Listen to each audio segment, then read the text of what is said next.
इससे पहले हमने बात की है कि ऐश्वर्या राय की लाइफ श्वेता बच्चन एंड जया बच्चन की वजह से कितनी ज्यादा मेस्ड अप हो चुकी है, जो कि कुछ दिनों से कुछ ज्यादा ही नजर आने लगा है। जब से अंबानी वेडिंग में वो और आराध्या अलग आए थे एंड बाकी की फैमिली अलग, पर शादी से पहले भी उनकी पर्सनल लाइफ कोई खास अच्छी नहीं रही। उनकी खूबसूरती, टैलेंट एंड बात करने के तरीके से उन्हें प्रोफेशनली तो बहुत फायदा हुआ। आज भी उन्हें देखकर लोग सोचते हैं कि कोई इतना परफेक्ट कैसे हो सकता है, पर इन चीजों के फायदे से ज्यादा बुरा इम्पैक्ट पड़ा है उनकी पर्सनल लाइफ में। सलमान, SRK, विवेक, अभिषेक बच्चन, जिसे भी उन्होंने अपना समझा उसने उसे डिसअपॉइंट ही किया। तो सबसे पहले इंडस्ट्री में she trusted Salman. Miss world बनने के बाद ऐश्वर्या मॉडलिंग कर रही थी एंड कुछ तमिल मूवीज में काम, जिसके बाद उन्होंने बॉलीवुड में ट्राई किया और प्यार हो गया से, जो कि फ्लॉप हो गई। पर उसी टाइम पर उनकी मुलाकात हुई सलमान खान के साथ, जिनकी उस वक्त आदत थी एक के साथ रहते हुए किसी और को डेट करने की, एंड इस वक्त वो सोहा अली को डेट कर रहे थे। तो उन्होंने संजय लीला भंसाली को ऐश्वर्या का नाम सजेस्ट किया हम दिल दे चुके सनम के लिए। मूवी बनी, हिट हुई और ये दोनों भी क्लोज आ गए। और इस बात का पता जब सोहा को चला तो वो इंडिया छोड़कर चली गई। एक्चुअली वो सलमान की बहुत बड़ी फैन थी जो कि पाकिस्तान से आई थी, बट इनके लिए बुरा फील करने की जरूरत नहीं है क्योंकि इन्हें खुद लगता था कि ये उनका कर्मा था। एक इंटरव्यू में उन्होंने बोला था कि जब सलमान की एंगेजमेंट हो गई थी एंड शादी के कार्ड भी बट गए थे, तब संगीता जो कि उनकी फियांसे थे, उन्होंने इन दोनों को साथ में देख लिया था एक अपार्टमेंट में। छप चुके थे, उनकी शादी होने वाली थी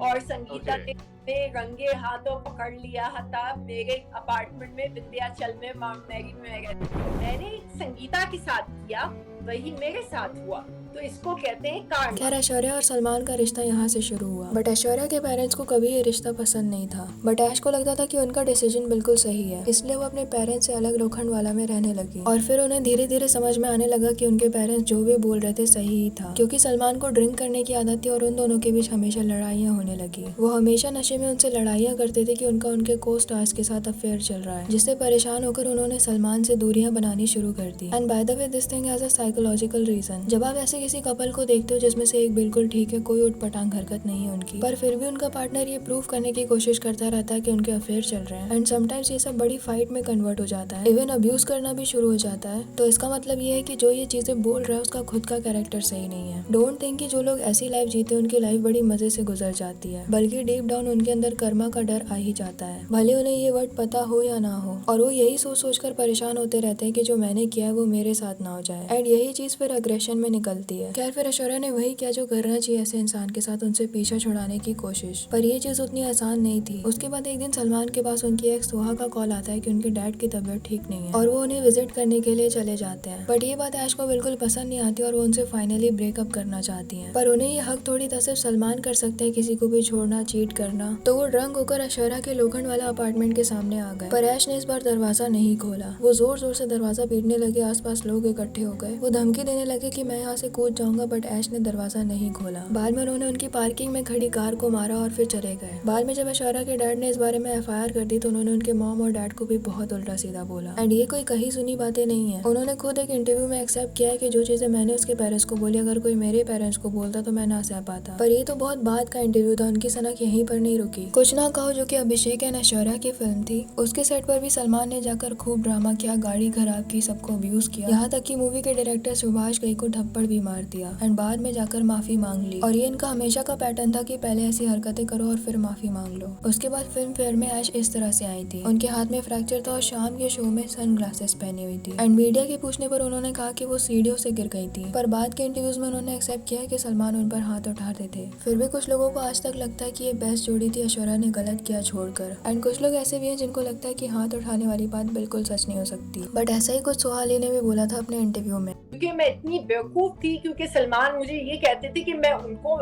पड़ोस की लड़की को क्यों नहीं मारता हूँ, मैं तुम्हें इसलिए मारता हूँ क्योंकि मैं तुम्हें प्यार करता हूँ। SRK और ऐश्वर्या की फिल्म चलते चलते के सेट में भी सलमान ने यही सारा कुछ किया था, अब्यूज करना, चिल्लाना एंड बोलना कि इन दोनों का अफेयर चल रहा है। सब लोग इतना डिस्टर्ब हो गए थे कि शूट कैंसिल हो गया था, एंड उस रोल में कास्ट कर लिया गया रानी मुखर्जी को, जिसके बाद ऐश्वर्या SRK से डिसअपॉइंट हो गई थी क्योंकि उन्हें लगा था कि वो उनकी मदद करेंगे, पर मूवी में उनके भी पैसे लगे थे इसलिए वो रिस्क नहीं ले सकते थे। इसके बाद भी सलमान ने माफी मांग ली, पर ऐश को मैं हूं ना और वही ज़ारा से निकाल दिया गया। ये सारी टॉक्सिसिटी की वजह से उनके साथ कोई भी एक्टर काम नहीं करना चाहता था। आयरनी ये कि जो प्रॉब्लम है यानी कि सलमान, उनके करियर में कोई प्रॉब्लम नहीं आई, पर जो यहाँ पर विक्टिम है यानी कि ऐश्वर्या, उनके हाथ से काम निकलने लगा। अच्छा, सलमान माफी भी इंडस्ट्री के बड़े लोगों से ही मांगते थे। यही हरकत जब वो किसी छोटे मोटे एक्टर के साथ करते थे तो माफी नहीं मांगते थे, मतलब उन्हें सच में कोई रिग्रेट नहीं होता था अपनी हरकतों का। तो ऐश मूवी कर रही थी विवेक ओबरॉय के साथ और उस साल वो 30 साल की होने वाली थी, जिसकी खुशी में विवेक ने उन्हें 30 गिफ्ट्स दिए थे, जिससे जिससे सलमान भाई को प्रॉब्लम होने लगी और उन्होंने विवेक को कॉल करके खूब गालियां बकी। जिसके बाद विवेक ने एक प्रेस कॉन्फ्रेंस की और सबको सारी सच्चाई बता दी। जिसके बाद हम सबको पता है कि उनके करियर का क्या हुआ और यहाँ उल्टा उन्हें ही बार बार सलमान से माफी मांगनी पड़ी। पर सलमान की एरोगेंस ने उन्हें कभी माफ नहीं किया। बहुत साल बाद जब उनकी गर्लफ्रेंड कटरीना बनी तो उन्होंने उन्हें भी विवेक के साथ काम करने मना कर दिया। रिपोर्टर ने पूछा कि क्या आप कटरीना को SRK के साथ काम करने देंगे, तो विच ही सेड कि वो किसी के भी साथ काम करे उस बेवकूफ को छोड़। रिपोर्टर ने पूछा कौन, तब ही सेड विवेक। इतना सब होने के बाद भी कुछ लोग हैं स्पेशली सलमान के फैन जो उन्हें आज भी डिफेंड करते हैं और ऐश्वर्या को गोल्ड डिगर बोलते हैं क्योंकि उन्होंने अभिषेक से शादी की, जबकि अभिषेक की नेटवर्थ आधी भी नहीं उनके सामने। लोग कहते हैं कि क्योंकि वो अमिताभ बच्चन के बेटे हैं इसलिए उनसे शादी की, क्योंकि उन्हें एक सिक्योरिटी चाहिए थी। बट इस घर में अमिताभ जी ही हैं जिनका करियर अभी तक चल रहा है एंड ऐश्वर्या ने कभी इस फैमिली से कोई फेवर नहीं लिया अपने करियर के लिए। उल्टा आराध्या के होने पर उन्होंने अपने करियर से ब्रेक ही ले लिया था क्योंकि ऐसा कोई खास फायदा नहीं था उनकी इस मैरिज को करने का। वो बस शादी करना चाहती थी एंड एक पीसफुल लाइफ जीना चाहती थी, जो कि वो अपने पुराने इंटरव्यूज में भी बोला करती थी कि उन्हें एक दिन शादी करनी है, that's it. And some people think कि Abhishek did a favour to her. Salman ने उनके साथ जो कुछ भी किया उसके बाद, बट पास्ट तो अभिषेक का भी था रानी मुखर्जी एंड करिश्मा कपूर के साथ। ऑल्सो करिश्मा के साथ तो इन लोगों ने अनाउंस भी कर दिया था कि शादी होने वाली है, बट करिश्मा की मॉम ने ये शादी कैंसिल कर दी थी। मे बी बिकॉज इन लोगों का एक प्रोडक्शन हाउस था जो कि बहुत घाटे में चल रहा था और ये लोग लोन में आ गए थे, तो इन लोगों को भी एक सुंदर सक्सेसफुल बहू चाहिए थी उस बेइज्जती के बाद दुनिया को दिखाने के लिए। बट अब शादी के इतने साल बाद ये टिपिकल इंडियन सास एंड नंद उन्हें चैन से जीने नहीं देते, जिस पर भी एक डिटेल वीडियो बनाई है, अगर आपको देखनी है तो डिस्क्रिप्शन में लिंक मिल जाएगा। But the point of this video is कि ऐश्वर्या राय, दी ऐश्वर्या राय, जिन पर लड़के क्या लड़कियों का भी क्रश है, उन्हें भी अपनी पर्सनल लाइफ में कितना सफर करना पड़ा, पर फिर भी उन्होंने हर जगह हर रिश्ते में सबमिसिव बनने की ही कोशिश की जब तक वो कर पाए। वैसे आपको क्या लगता है इस बारे में कमेंट सेक्शन में जरूर बताना। वीडियो अच्छी लगी तो लाइक करना और ऐसी और वीडियोस के लिए मेरे चैनल को सब्सक्राइब कर देना।